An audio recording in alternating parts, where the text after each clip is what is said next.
Profil Zikri Daulay, aktor yang jadi sorotan setelah resmi bercerai dengan Henny Rahman. Zikri Daulay dan Henny Rahman mengumumkan keputusannya melalui media sosial masing-masing. Setelah itu, warganet terkejut mendengar kabar perceraian keduanya. Lantaran Zakir dan Henny merupakan pasangan yang harmonis menurut para fans, Henny Rahman mengungkapkan dirinya dan Zikri Daulay resmi bercerai pada tanggal 1 Maret 2021 lalu setelah membina rumah tangga selama 3 tahun. Kendati demikian, Henny enggan mengungkap penyebab perceraiannya ke publik.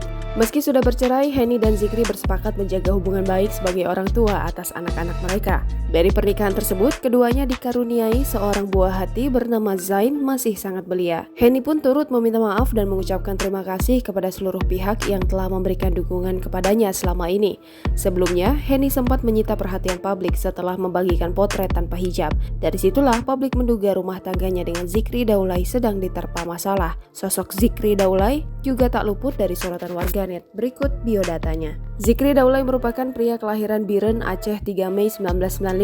Saat ini ia berusia 25 tahun. Zikri Daulay dikenal sebagai model dan aktor. Ia tercatat pernah membintangi sejumlah judul sinetron. Ia merupakan anak dari pasangan M. Hasan Daulay dan Nazariah. Zikri merupakan anak kedua dari 4 bersaudara, Hamimi Daulay, Fauzan Daulay, dan Syakir Daulay. Adiknya, Syakir Daulay, turut terjun ke dunia hiburan. Berbeda dari sang kakak, Syakir Daulay lebih dikenal sebagai penyanyi religi. Ia pernah menyanyikan lagu almarhum Ustadz Jeffrey Al-Bukhari bersama Adi Bakanza. Zikri Daulay menikahi wanita bernama Henny Rahman dan dikaruniai seorang anak laki-laki. Anak sematawayang mereka diberi nama Muhammad Zain El Barak. Zikri ingin kelak anaknya menjadi seorang hafiz Al-Quran. Nama Zikri melejit setelah berperan sebagai Nathan Januar Prasetyo dalam sinetron Dear Nathan The Series. Sinetron tersebut menjadi salah satu tayangan hits pada tahun 2017 lalu. Sinetron Dear Nathan The Series juga menjadi debut akting pertama Zikri Daulay. Ia berperan sebagai Nathan Januar Prasetyo. Sinetron tersebut berakhir pada 3 November 2017.